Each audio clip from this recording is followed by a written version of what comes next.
नमस्कार जय जगन्नाथ। बहु पुरा कालर कथा दयानदी कूल सतेक ब्राह्मण परिवार संबलित एक शांत बसती थिला। सेमाने अति निष्ठापर। प्रति घरर भीतर अगणारे छोटिया यज्ञ कुंडटीए थाए। हुमानुष्ठान केही केबे त्रुटि करू नथांती। दिने जने ब्राह्मण तांको यज्ञ कुंडटीए परिष्कार करुछंती। हठात देखि चमकी पड़िले। पाउंस तले चकमक करुछि चेकाए सुना। से ताको उठाई आनी चारि दिग और ऊपर तल अनाइले। कुंड भितर को सुना चेकाए खसिबार कौनसी जुक्ति तो से पाइले नहीं। एभली कौन घटी थाई पारे जहाफल यज्ञ कुंडरे उपुजिछि सुनाटीए। से पुंखानुपुंख तदंत आरंभ कले। परिवार बोइले तांको स्त्री। से सधैर्य जेरा करी बुझिले पूर्व दिन स्त्री अगणा ओळाउथिबा बेले बाड़ी भितर को पशि आसीथिला षंढ। सेतेबेले भद्र महिलांको पाटिरे पाटिए पानरस। षंढ घौड़ाण सकाशे अनिर्बाज्य रड़ी करिबा पूर्व मुह तांबूल मुक्त हेबा जरूरी। तरबरे से यज्ञकुंड भितर को पिचिकारी मारी पानछेप पकईथिले।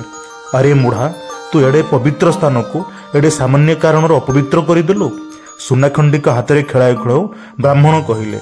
सुनाखंडी खेलाऊ खेलाऊ से आहुरी मध्य कहले, तो पाप कर्मरु प्रसूत ए सुना। यह अत्यंत भयंकर। यह फोपाड़ी देवा विधेय। देखिबा देखिबा केड़े भयंकर। जदि फोपाड़ब मोहरी आड़े फोपाड़ी दियम कही झांप मारी ब्राह्मणी स्वामी पापली सुना खंडक छड़े नेले। अरे मुढ़ा दपी मुढ़ा, ताकू वर्जन कर। गर्जन करी निर्देश देले स्वामी। तेबे काश उठिबारु गर्जनटी मझामझी धिमेई गला। ओ एमिति चिल्लाउछ किया? मु कोन एहाकू साइती रखी पूजी भी भाबिल कि?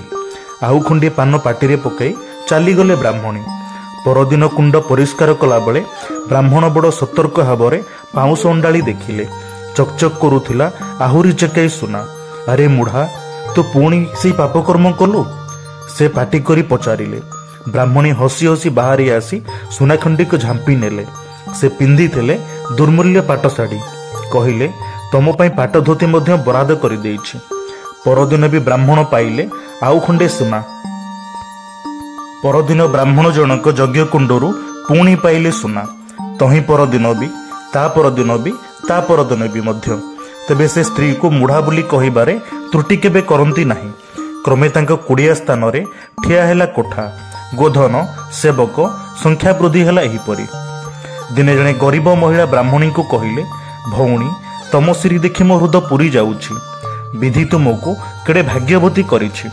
तम स्वामी दांतरे सुना बांधिबा परठू तांको मंत्रोच्चारण खाली नुहे, चाकर बाकर प्रति गाली गुलज भी केड़े वैदिक शुभुछि। से कथा समझदार छड़ा किए बुझिब। भौणी, अलंकार पिंधि तमे जेमिति दिसुछ, रानी महारानी मध्य तम पोइली परी दिसिबे। दिने जने प्रतिवेशिनी एइभଳି कहिले, अरे मु तो छेप पकईली सुना। केतुटा रानी महारानी को स्वप्न से जाई पहुंचीब? प्रीति होई उत्तर देले ब्राह्मणी। आहा भौणी, मो आंजुळे टिके छेप पकांत नहीं। धन्य हुंती। प्रतिवेशिनी पापुली मेलाई देले। अगत्या छेप पकाइबार अविकल विधि ब्राह्मणी मुग्ध होई से प्रतिवेशिनी को शिखाई देले। परदिन संध्या सुध्या प्रतिवेशिनी मध्य पाट शाढ़ी पिंधिबार देखागला। मासटे न बितुणु सारा गाँर चेहरा बदली गला। समस्त हेले धनवान। सुना उपजाइबार गोपन रहस्य समस्ते जानी सारिथिले। अवश्य समस्ते बोली कहिबा भूल हेबो, कारण बाचस्पति नामधारी बसतीर सबुठारु वयोवृद्ध सम्मानित ब्राह्मण अवस्था कौनसी परिवर्तन होई न थाए। से गरीब होई रही थांती। बारंबार तांको पत्नी कांद कांद होई अभियोग करुथांती, तमे जदि निजे यज्ञ कुंडरे छेप पकाइबो नाही, मते पकाइबको अनुमति दियो। बाचस्पति नीरव रही थांती, नहेले कहउथांती, ना ब्राह्मणी, से भली अनुमति देबा मो पक्षरे संभव नुहे। दिने ब्राह्मणी कांद कांद पर्यायर अटकी न रही सतरे कांदी पकाइले और कहिले, बेस, जदि मते छेप पकाइबको न देबो तेबे चालो आमे ए गाँ छाड़ी चली जिबा। समस्ते धनी, समस्तक घर ऐश्वर्य दासदासी रे परिपूर्ण। एमानक भितरे रहिबाकू आमको लाज लागुछि। आमको देखि सेमानकू भी अडुआ लागुछि। चलो झियो घर को आमे पळेई जिबा। ना ना, गाँ छाड़ी जिबा कथा कुह नाही, बाचस्पति कहिले। वृद्धा रागी गले, तुमे थाओ, मु चलिली कही से निज सामान्य लुगापटा छोटिया बुजलारे पुराई प्रस्तुत कले और काखरे जाकि घर बाहरी गले। अगत्या वृद्ध भी निज संबल धरी तांको अनुसरण कले। सेतेबेले संध्या दुहे गाँ छाड़ी ପ୍ରାନ୍ତରରେ ପହଞ୍ଚିଛନ୍ତି। ହଠାତ୍ ଦେଖାଗଲା ସାରା ଗାଁ ହୁତୁ ହୁତୁ ହୋଇ ଜଳି ଉଠୁଛି। ଭୀଷଣ ପାଟି ହୁଙ୍କାର ରେରେକାର ଶୁଭୁଛି। ସମସ୍ତ ଗ୍ରାମବାସୀ ମାନେ ପରସ୍ପରଙ୍କ ଘର ଜଳାଉଛନ୍ତି, ମରାମରି ହେଉଛନ୍ତି। ଇଏ କ'ଣ ହେଲା? ବ୍ରାହ୍ମଣୀ ବିସ୍ମୟରେ ପ୍ରଶ୍ନ କଲେ।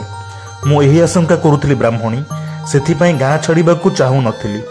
ଧନ ଜମିବା ସଙ୍ଗେ ସଙ୍ଗେ ଗ୍ରାମବାସୀଙ୍କ ଭିତରେ ପରସ୍ପର ଈର୍ଷା ପ୍ରତିଯୋଗିତା କୁହୁଳି କୁହୁଳି ରହିଥିଲା। ଆମେ ଥିଲୁ ବୋଲି, ଅର୍ଥାତ୍ ଆମରି ଯଜ୍ଞକୁଣ୍ଡଟି ଅପବିତ୍ର ହେବାକୁ ଆମେ ଦେଉନଥିଲୁ ବୋଲି ବାତାବରଣରେ ଶାନ୍ତି ଥିଲା। ଯେମିତି ଆମେ ଗାଁ ଛାଡ଼ିଲୁ, ସେ ଶାନ୍ତି ଜଳି ଛାରଖାର ହୋଇଗଲା। ବ୍ରାହ୍ମଣ ଦୀର୍ଘ ନିଶ୍ୱାସ ଛାଡ଼ିଲେ। ତେବେ ଦୁହେଁ ଆଉ ଗାଁକୁ ଫେରିଲେ ନାହିଁ। ଆଜିର କଥାକୁ ଏଠି ବିରାମ ଦେଉଛି ଏହି ପ୍ରତିଶ୍ରୁତି ସହିତ କି ମୁଁ ପୁଣି ଫେରିବି ଜଗନ୍ନାଥ ସଂସ୍କୃତିର ଆଉ କିଛି କଥାବସ୍ତୁକୁ ନେଇ। ନମସ୍କାର, ଜୟ ଜଗନ୍ନାଥ।